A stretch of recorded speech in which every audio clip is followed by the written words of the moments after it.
Oh hey, how's it going? I didn't know this camera was here, filming.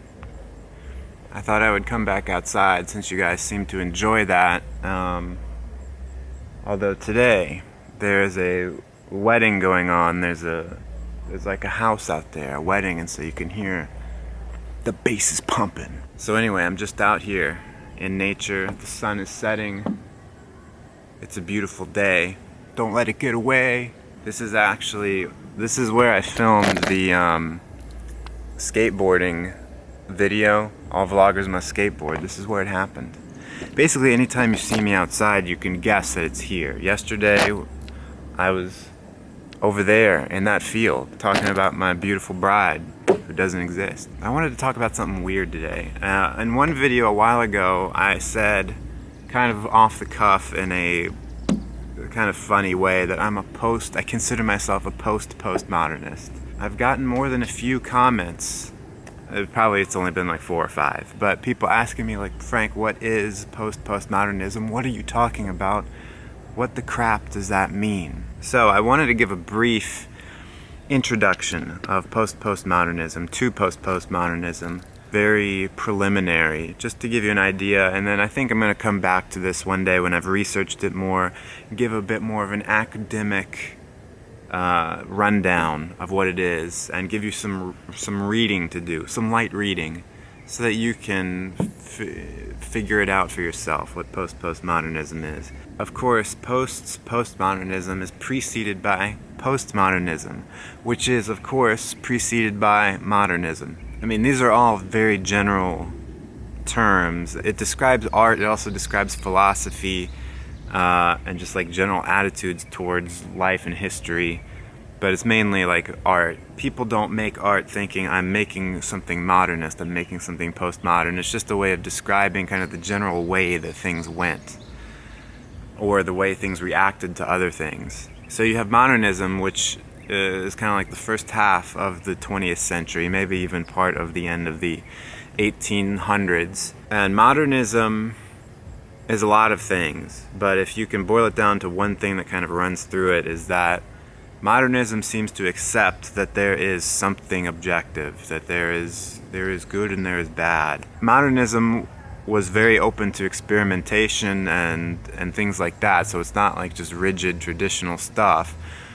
But I think ultimately there was some bedrock under it, saying that there is good art, there is bad art.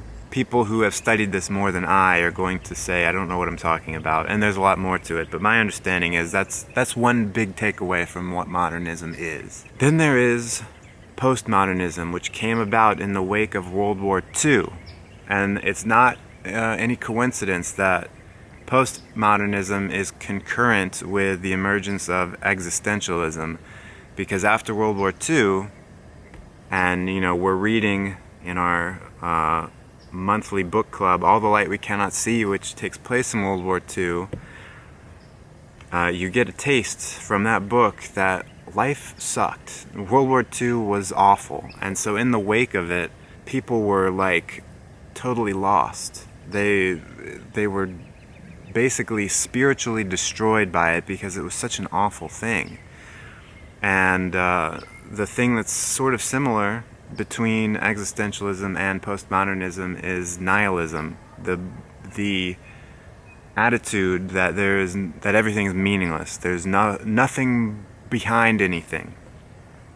And postmodernism, as an art movement, a literary movement, and as a more cultural movement, sort of has this general attitude of anything goes, and there's no right or wrong, there's no good or bad, there's no objectivity, everything is subjective.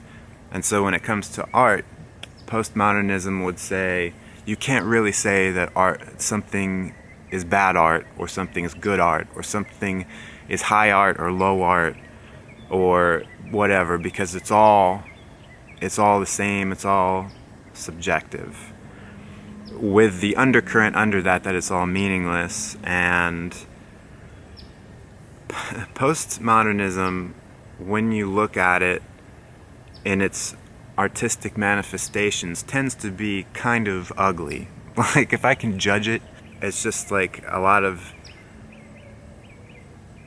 juxtapositions of things that don't look good together, and there's a lot of irony and cynicism, and well, it's just irony and cynicism. I was looking for a third word, but that's really, postmodernism is very cynical, very ironic. It can't take anything seriously, and not necessarily in a fun way. It just is like, postmodernism in a way kind of wants to tear down everything, you know?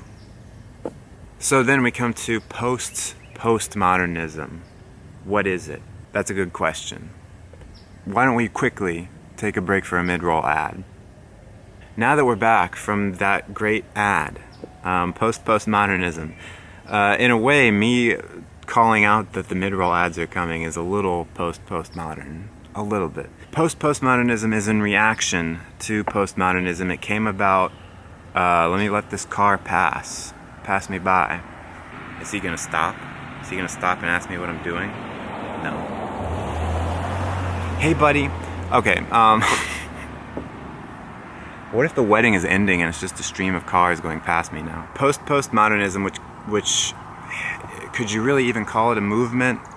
Is it even really defined? In some ways it's just purely theoretical. It was first kind of starting to get proposed by people who maybe saw it coming in the 90s. And it's a rejection of postmodernism, and it's an embrace of sincerity, really. There's another movement called The New Sincerity, which is kind of a postmodern movement, where it rejects irony and cynicism in favor of being sincere and genuine. It rejects this idea that everything's meaningless, and says, actually, maybe we need to go really far back and look at the things that were meaningful way far back in the past. It's almost like boringly traditional. However, it is not simply just a return to modernism, because it also, in a way, like, it rejects, in a way, the meaninglessness of postmodernism, but also acknowledges it. It's like, yeah, I guess maybe it's meaningless, but who cares?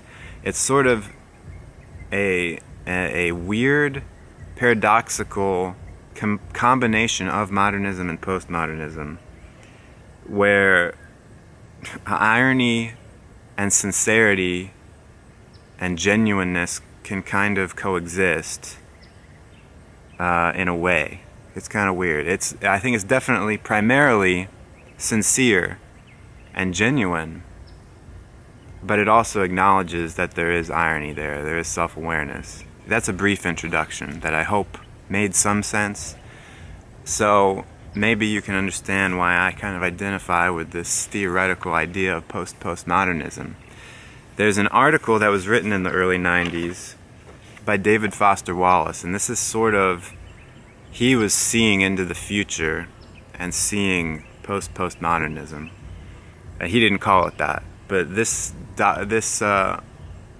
article he wrote in 1993, I think, it's called E Unibus Plurum, Television and U.S. Fiction.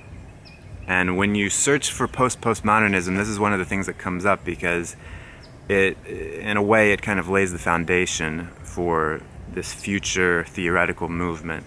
So I just want to read part of it. I'm going to put the description, I'm going to put a link to this article, it's 40 pages long, in the description so you can read the whole thing. It's very interesting. I'm just going to read part of the conclusion, which kind of sums up his argument. The next real literary rebels in this country might well emerge as some weird bunch of anti-rebels, born oglers who dare to back away from ironic watching, who have the childish gall actually to endorse single entendre values, who treat old, untrendy human troubles and emotions in U.S. life with reverence and conviction, who eschew self-consciousness and fatigue. These anti-rebels would be outdated, of course, before they even started. Too sincere, clearly repressed, backward, quaint, naive, anachronistic. Maybe that'll be the point, why they'll be the next real rebels. Real rebels, as far as I can see, risk things, risk disapproval. The old postmodern insurgents risked the gasp and squeal. Shock, disgust, outrage, censorship, accusations of socialism, anarchism, nihilism. The new rebels might be the ones willing to risk the yawn, the rolled eyes, the cool smile, the nudged ribs, the parody of gifted ironists, the how banal, accusations of sentimentality, melodrama, credulity, willingness to be suckered by a world of lurkers and starers who fear gaze and ridicule above imprisonment without law. It seems like David Foster Wallace's favorite word was banal. I'm pretty sure he says it in every video I've ever seen of any interview with him. But that's basically what it is. That's the groundwork for postmodernism. Thanks so much for watching. I really appreciate it. If you liked the video, give me a thumbs up. Thumbs it up. Subscribe if you haven't already. Hit that bell button. Bell it up. Bell it up. I'm gonna stop. Let me know what, if anything, you have to say about all this. If you have time to read that David Foster Wallace article, give it a go. It's very interesting. Thanks so much for watching. I'll see you next time. Stay cool and attractive.